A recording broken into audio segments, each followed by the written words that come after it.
Hi guys, this is Akira and today I'm back with yet another paranormal storytime video.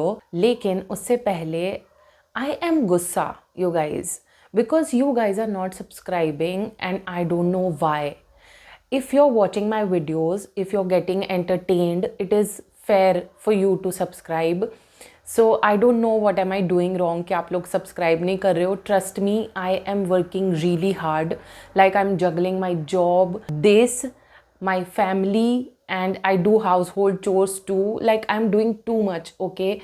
So if you think that you like my work, please subscribe, okay? That's my humble request.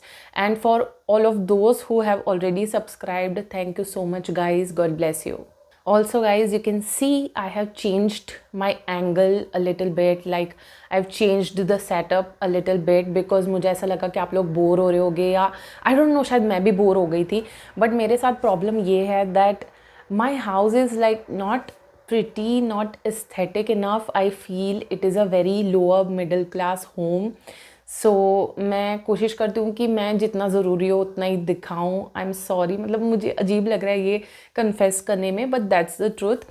But I thought कि फिर भी जितना मुझसे हो सकता है कि जितनी मैं थोड़ी फ्रेशनेस ऐड कर सकती हूँ उतना मैं कोशिश करूँगी. तो आप मुझे बताना if you like this setup better या फिर पहले वाला ही ठीक था. Just do let me know, okay? So let's just get into the video. Basically आज मैं आपको 3 पैरानॉर्मल स्टोरीज सुनाने वाली हूँ जो मुझे मेरी सब्सक्राइबर ने भेजी है एंड उनका नाम है पलक.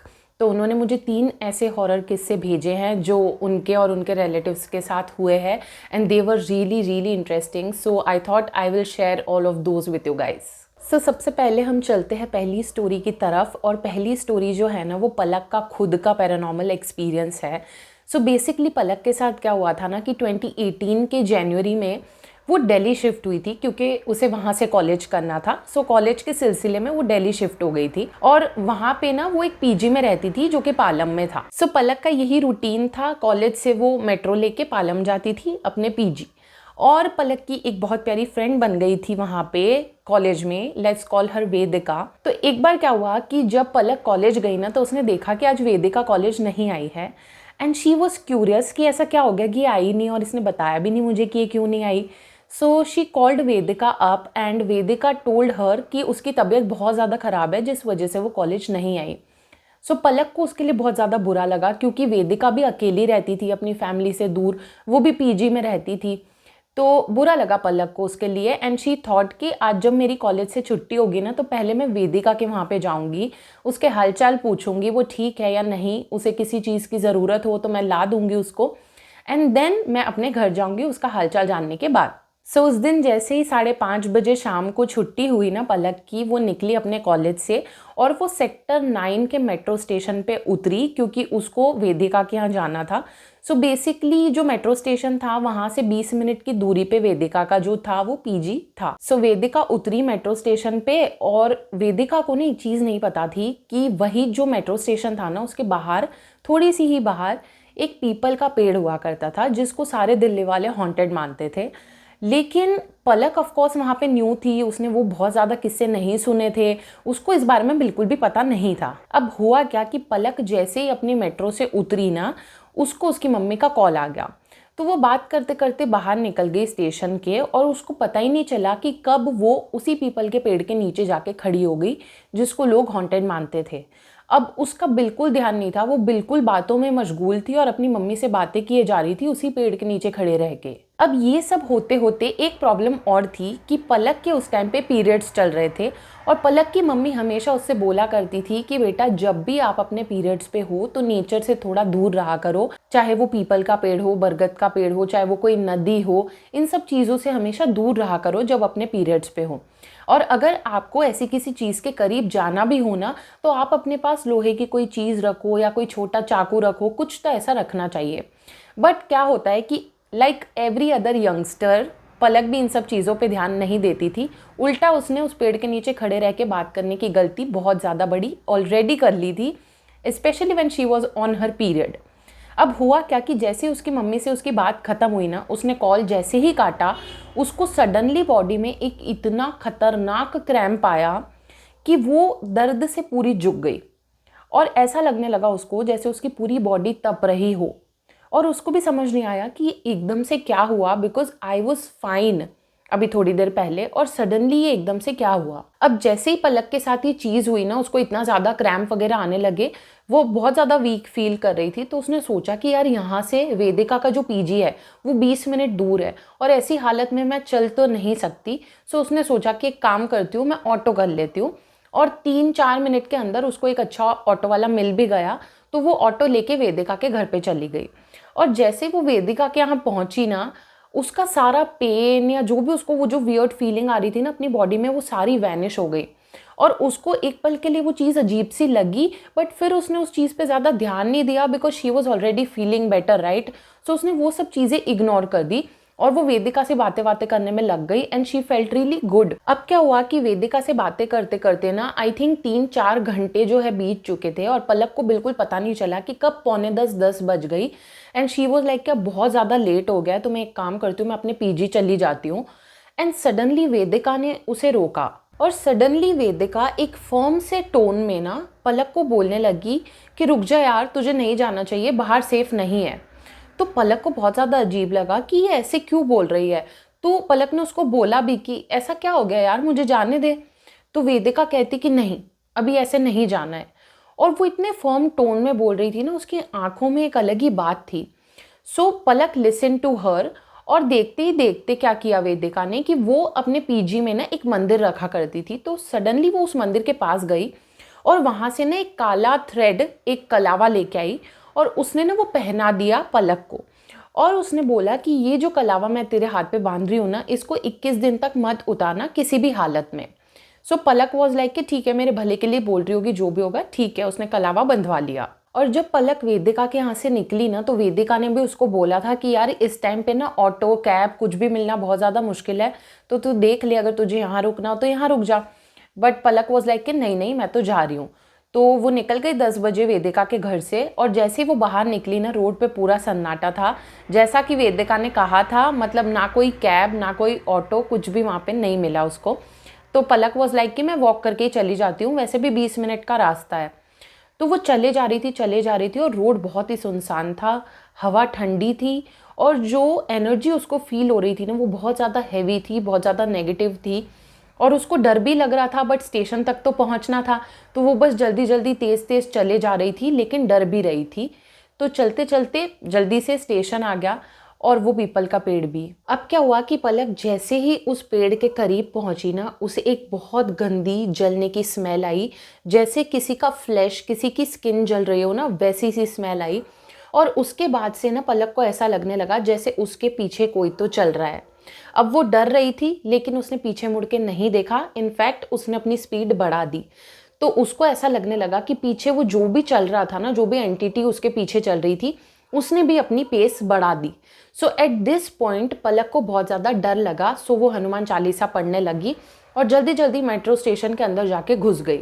अब मेट्रो स्टेशन पे उसने देखा कि भाई वहाँ पे भी कोई नहीं है, बिल्कुल सन्नाटा, लिटरली हवा के अलावा किसी चीज़ का शोर नहीं है वहाँ पे। सो पलक ने ज़्यादा चीज़ों पे ध्यान नहीं दिया। उसने टिकट मशीन से अपना टोकन लिया और अपनी ट्रेन का वेट करने लगी। और वो कंटिन्यूसली आसपास देख रही थी, लेकिन आसपास कोई नहीं था। सो उसे खड़े हुए 3-4 मिनट हुए होंगे और अचानक से वो देखती है कि उसके सामने ना काइंड ऑफ एक पिलर था। उस पिलर के पीछे से ना एक औरत झांक रही थी। वो जो औरत थी ना, उसका चेहरा पूरा डिसफिगर्ड था और उसकी स्माइल इतनी वाइड थी, ऐसा लग रहा था कि वो चीख रही हो। और पिलर पे ना वो ऐसे हाथ रख के ऐसे झांक रही थी।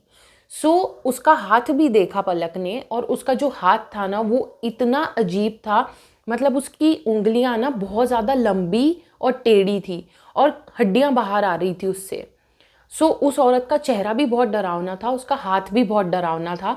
तो पलक को लग तो रहा था कि ये कुछ गड़बड़ चीज़ है, मतलब ये इंसान तो नहीं लग रही। और वो लिटरली पलक के इतने करीब थी कि अगर वो 1-2 कदम चलती ना, तो वो लिटरली पलक के सामने होती। सो इस सिचुएशन में पलक इतनी ज़्यादा डर गई कि वो ब्लिंक भी नहीं कर रही थी, हिलना तो दूर की बात है। सो इस सिचुएशन में ना पलक कुछ सोच ही नहीं पा रही थी कि वो क्या करे क्या ना करे। वो एकदम मदहोश सी थी और एकदम से क्या होता है कि उसकी मेट्रो आ गई और किसी ने एकदम से उसका हाथ खींच के उसे मेट्रो के अंदर ले लिया। उसे नहीं पता किसने उसे मेट्रो के अंदर लिया, वो देख भी नहीं पाई कौन था, एंड उस मोमेंट में उसको कोई सुध-बुध ही नहीं थी।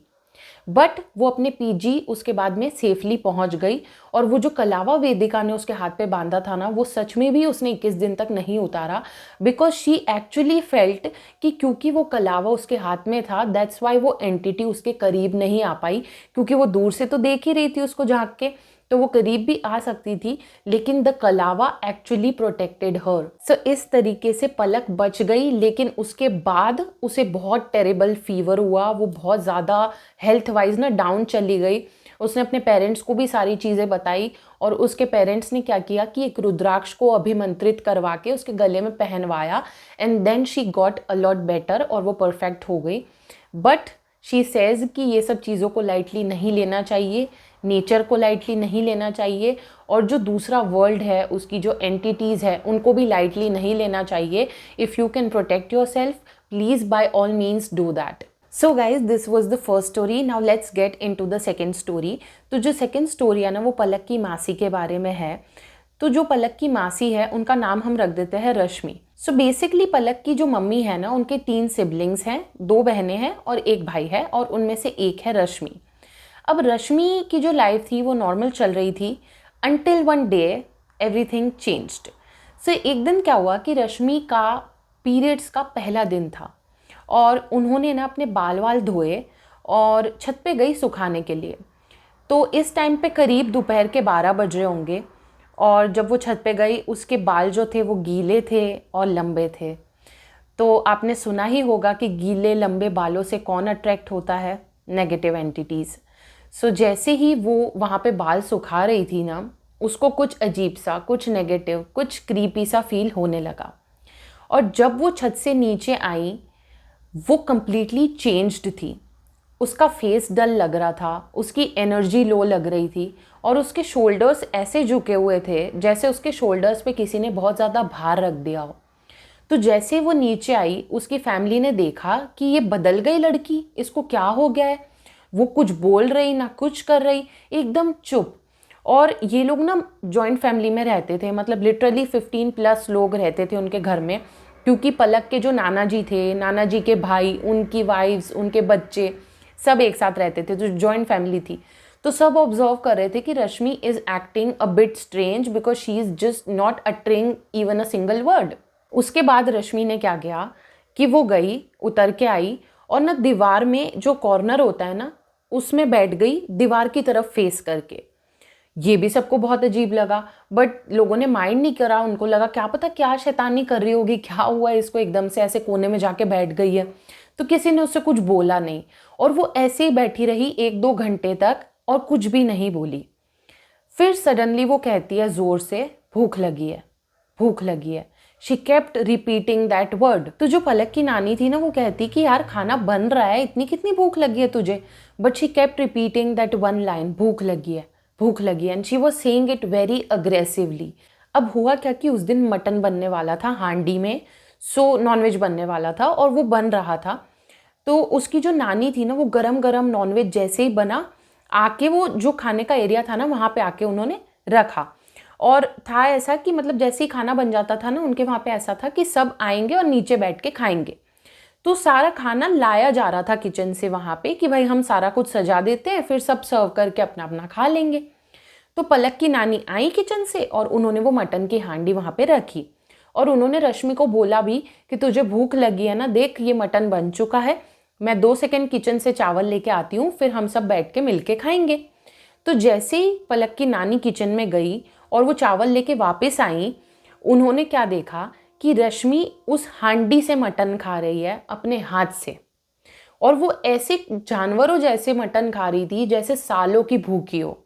और आप सोचो, वो मटन अभी अभी गैस से उतर के आया था, तो वो कितना गर्म होगा, बट वो उतना ही गर्म आराम से अपने हाथ से उठा के खा रही थी। ऐसा लग ही नहीं रहा था कि उसको उसके हाथ में कोई भी जलन महसूस हो भी रही है। अब जैसे पलक की नानी ने, यानी कि रश्मि की मम्मी ने वो सीन देखा, वो इतनी जोर से चिल्लाई ना कि पूरा घर वहाँ पे आके जमा हो गया, और सब देखने लगे कि रश्मि क्यों ऐसे इतना स्ट्रेंज बिहेव कर रही है। और पहले तो किसी की हिम्मत ही नहीं हुई कि उसके पास जाके उसके हाथ से वो हांडी छीने, बट देन जो पलक के नाना थे यानी कि रश्मि के जो पापा थे वो उसके पास गए और वो कोशिश करने लगे उसके हाथ वहां से छुड़वाने की, क्योंकि उन्हें लग रहा था कि कहीं इसके हाथ ना जल जाएं, ये कैसे क्या कर रही है। तो जैसे वो रोकने गए ना रश्मि को खाने से, वो एक मर्द जैसी भारी आवाज में बोलने लगी, छोड़ दे हाथ। और वो इस तरीके से बोली, इतने अग्रेशन के साथ उस चीज को वो बोली, इतनी अलग आवाज में वो बोली कि वो भी डर गए और उन्होंने उसका हाथ छोड़ दिया। लेकिन क्योंकि ऐसा मंजर उन्होंने अपनी आंखों से देख लिया था, वो लोग इतना डर गए, वो ये तो समझ ही गए इस पॉइंट पे कि there is something wrong with her. अब क्या हुआ कि रश्मि की फैमिली को तो समझ में आ गया था कि कुछ गड़बड़ है, लेकिन दे थॉट कि let's give it time, may be she'll get better. But ऐसा कुछ हुआ नहीं, मतलब उसकी हालत और बुरी ही हुई जा रही थी। तो वो लोग आसपास में पूछने लगे कि हम क्या करें, इसके साथ ऐसा हो रहा है ऐसा हो रहा है। तो किसी ने सजेस्ट करा कि आप इसको किसी मौलाना के पास ले जाओ, पर उसकी दादी ने बिल्कुल मना कर दिया रश्मि की कि मैं नहीं भेजूंगी इसको किसी मौलाना के पास, मैं इन आदमियों के हाथ में अपनी बच्ची को नहीं दूंगी, बिकॉज वो मारते हैं, टॉर्चर करते हैं, पता नहीं क्या क्या करते हैं, और मैं अपनी बच्ची को ऐसे परेशान होते हुए नहीं देख सकती। इसीलिए उन्होंने उसको घर पर ही रखा। अब गाइज रश्मि के साथ क्या था ना कि मोस्ट ऑफ द टाइम वो नॉर्मल ही रहती थी और घर के सब लोग उससे बातें भी करते थे कि मतलब तुझे कुछ दिखता है क्या, तुझे इतनी भूख क्यों लगती है, क्या फील कर रही है तू। तो ऐसे करके सब लोग उससे कुछ ना कुछ उगलवाने की कोशिश करते थे कि ये कुछ बताए कि इसके अंदर चल क्या रहा है। तो वो नॉर्मली सबके नाम जानती थी, सबसे बातें भी करती थी, लेकिन कभी कभी ऐसा होता था कि वो जो एंटिटी थी वो उसको पजेस कर लेती थी। एंड जैसे ही वो करती थी ना, उसकी आंखें बदल जाती थी, उसका बिहेवियर बदल जाता था। तब ये लोग समझ जाते थे कि अब रश्मि नहीं बोल रही, अब कोई और बोल रहा है। सो गाइज जब ये सब चीज़ें हुई उसके थोड़े टाइम बाद एक बहुत अच्छे पंडित जी मिले रश्मि की फैमिली को, और उनको इन लोगों ने बताया रश्मि की हालत के बारे में। तो पंडित जी ने अपने रिचुअल्स वगैरह किए और उनको ये पता चला रश्मि से बात वगैरह करके भी कि उसके अंदर जो स्पिरिट है ना वो किसी आदमी की है जो कि सोल्जर रह चुका है, मतलब आर्मी में रह चुका है, और उस बंदे का नाम है नवजोत चौटाला। और नवजोत के साथ बेसिकली ये हुआ था कि एक बार आर्मी को सर्व करके जब उसको छुट्टी मिली ना, उस टाइम पे वो आ रहा था अपने घर, और उस टाइम पे कोई ट्रेन एक्सीडेंट हो गया था बहुत खतरनाक वाला, जिसमें उसका एक्सीडेंट हो गया और उसकी बॉडी 2 टुकड़ों में बट गई। तो उस दिन वो मर गया और तब से उसकी जो स्पिरिट है ना वो इधर उधर भटक रही है। अब जो रश्मि की दादी थी ना गाइज, वो बहुत ज़्यादा हिम्मत वाली थी। वो रश्मि का बहुत ज़्यादा ध्यान रखती थी, उसके पास रहती थी, और जब भी वो स्पिरिट रश्मि को पजेस करती थी ना, वो कस के रश्मि का हाथ पकड़ लेती थी। और जैसे ही वो उसका हाथ पकड़ती थी ना, वो स्पिरिट उसको ज़ोर से चिल्ला के बोलती थी कि हाथ छोड़ दे, लेकिन रश्मि की दादी उसका हाथ नहीं छोड़ती थी। इनफैक्ट एक दिन उनको इतना गुस्सा आया कि उन्होंने उससे डायरेक्ट पूछा उस स्पिरिट से कि तुझे चाहिए क्या, तेरी प्रॉब्लम क्या है, तू कब छोड़ेगा इसको। तो दादी के ऐसे पूछने पे ना उस स्पिरिट ने उस दिन जवाब दिया दादी को। वो ये बोला कि अगर मेरी फैमिली को बता दिया जाए कि मेरी डेथ हो गई है तो मैं रश्मि की बॉडी को छोड़ दूंगा। मैं भटक ही इसीलिए रहा हूँ क्योंकि मेरी फैमिली को क्लोजर नहीं मिला, उन्हें पता ही नहीं है कि मेरे साथ हुआ क्या है। तो उनको कहीं ये ना लगता हो कि मैं उनको छोड़ के चला गया हूँ, तो इस चक्कर में मैं भटक रहा हूँ इधर उधर। तो अगर मेरी फैमिली को पता चल जाए कि मेरी डेथ हो चुकी है, अगर उनको क्लोजर मिल जाए तो मैं रश्मि को छोड़ दूंगा। तो रश्मि की दादी ने उससे पूछा कि हम कैसे बताएं आपकी फैमिली को कि आपकी अब डेथ हो चुकी है। तो जो नवजोत की स्पिरिट थी ना, उसने सब कुछ बताया, उसका विलेज डिटेल्स, अपना एड्रेस, घर में कितने मेंबर्स हैं, सारे मेंबर्स के नाम, सब कुछ उसने सारी इन्फॉर्मेशन जो है रश्मि की दादी को दे दी। तो रश्मि की दादी ने घर के सारे मर्दों को ये चीज़ बताई और उनको बोला कि आप चेक करो कि इस विलेज में ऐसे ऐसे कोई इसकी फैमिली रहती है क्या। तो उन्होंने चेक करवाया और उनको पता चला कि ये जो डिटेल्स थी ये एग्जैक्ट थी, मतलब उस जगह पे एक्चुअल में कोई चौटाला फैमिली रहती थी। तो इन लोगों ने सारे मिलके वहाँ पे गए और उनको बताया कि भाई जो आपका बंदा है नवजोत चौटाला, उसकी डेथ हो गई है, उसके साथ ऐसा ऐसा हुआ था, और उसकी जो स्पिरिट है उसने हमारी बच्ची को पजेस करके रखा हुआ है, इसलिए हम ये सब चीज़ें आपको बता रहे हैं। तो जो नवजोत की फैमिली थी उनको ये सब सुन के दुख तो बहुत हुआ, बट उन्हें बुरा लगा कि वो अभी भी ऐसे भटक रहा है। सो उन लोगों ने भी अपनी तरफ से काफ़ी सारा पूजा पाठ करवाया एंड उसके बाद नवजोत ने रश्मि की बॉडी छोड़ दी। आज की डेट में जो रश्मि है वो मैरिड हैं, उनके 2 बेटे हैं जिनकी भी शादी की एज हो चुकी है। लेकिन वो जो ट्रॉमा था उस पोज़ेशन का वो इतना गहरा है उनमें कि अभी भी कोई अगर ये टॉपिक छेड़ता है ना तो वो वहाँ से उठ के चली जाती है। So these things are really heavy, और possession and everything, it is not a joke, it is not a film. जब ये चीज़ें होती है एक पूरी फैमिली हिल जाती है। So guys, this was the second story. Now let's get into the third story. So जो थर्ड पैरानॉर्मल इंसिडेंट है ना वो हुआ था पलक के मामा जी के साथ में। सो लेट्स कॉल हिम यश। सो यश के साथ जब ये इंसिडेंट हुआ था तब वो थे 25 साल के करीब। तो जवान लड़के थे, फन, पार्टी, मस्ती, फ्रेंड्स, इसी प्रकार की उनकी लाइफ चल रही थी, एकदम चिल। और ये लोग ना गांव में रहा करते थे। तो सावन का टाइम आया और वहाँ पे ऐसा ट्रेडिशन है इन लोगों के गांव में कि सावन के टाइम पे ना पत्ते खेले जाते हैं। तो यश भी अपने दोस्तों के साथ पत्ते खेलने के लिए अपने एक फ्रेंड के यहाँ पे गए और सब वहाँ पे मिलके पत्ते खेल रहे थे रात को। तो रात के करीब 11 बजे थे और वो लोग दारू पीते हुए मस्त अपने जो है कार्ड्स खेल रहे थे। अब क्या हुआ कि 8-9 राउंड्स खेल लिए यश ने कार्ड के, और वो बार बार हारे जा रहे थे। तो उनका मूड बहुत ज़्यादा ख़राब हो गया था और दारू के नशे में ना वो बहुत ज़्यादा और गुस्से में आई जा रहे थे। तो उन्होंने ना अपने दोस्तों को बुरा भला सुना दिया, गालियाँ वालियाँ दे दी नशे में, और उन्होंने बोला कि मुझे तुम लोगों के साथ नहीं खेलना है, और वो निकल गए वहाँ से अपने घर जाने के लिए रात में बहुत ज़्यादा लेट। अब क्या है कि वो गांव था और उस ज़माने में ना तो कार थी, ना गाड़ियाँ थी, ना बाइक थी। उनके पास बस एक अपनी साइकिल थी और साइकिल पे लगी हुई थी लालटेन। तो वो अपने घर पे जाने के लिए निकल गए अपनी लालटेन वाली साइकिल लेके। अब जो रास्ता था वो सीधा था, लेकिन रात जो थी वो अंधेरी थी और आसपास घना जंगल था, और कहीं पे कोई स्ट्रीट लाइट्स उस टाइम पे हुआ नहीं करती थी। तो बस जो लालटेन जो रोशनी दे रहा था ना यश के पास, बस वो ही रोशनी थी। अब क्या हुआ कि उस घने अंधेरे रास्ते में यश गुस्से में अपनी साइकिल चला चला के जा रहे थे, और वो जंगल वाला रास्ता था, ठीक है, घने जंगल वाला रास्ता आ गया था बहुत ज़्यादा। उनको सडनली ऐसा फील हुआ अपनी लालटेन की रोशनी में कि दूर कहीं तो कोई रोड के कोने में खड़ा हुआ है, ऐसा उनको दूर से फील हुआ। फिर जब वो पास पास जाने लगे उस पर्सन के, तो उन्होंने देखा कि कोई तो लड़की वहाँ पे खड़ी हुई है। तो उन्होंने क्या किया कि उसके पास जाके साइकिल रोकी, अपनी लालटेन ऐसे ऊपर की और उनसे पूछा, यहाँ पे आप क्यों खड़े हुए हो, क्या आपको कोई मदद चाहिए? और ये उन्होंने बोल तो दिया, बट ये सब बोलने के बाद उन्होंने एक्चुअल में उस लड़की को प्रॉपरली देखा, क्योंकि उन्होंने लालटेन ऊपर की थी। तो वो जो लड़की थी ना उसने जीन्स टॉप पहना हुआ था, जो कि उस टाइम के हिसाब से काफ़ी अनयूजुअल था। और वो इतनी सुंदर थी, वो इतनी मेजमराइजिंग आंखों के साथ यश की तरफ देख रही थी टकटकी लगा के। उसके बाल लंबे थे, घने थे, शाइनी थे, मतलब she was the ultimate kind of beauty. अब जब यश ने उस लड़की को देखा, ही थॉट कि इतनी सुंदर लड़की इतने घने जंगल के पास अंधेरे में ऐसे खड़ी हुई है, तो ये तो गलत है, कोई उसके साथ गलत कर सकता है, तो उन्होंने बोला उस लड़की को कि आप यहाँ से जाओ, यहाँ पे आपका रहना सेफ बिल्कुल भी नहीं है, आप इतनी रात को यहाँ पे क्यों खड़े हो? तो वो लड़की उसको कहती है कि मुझे किसी का इंतज़ार है। तो यश को बहुत अजीब लगा कि मतलब इतनी रात को यहाँ पे खड़े खड़े आप किसका इंतज़ार कर रहे हो?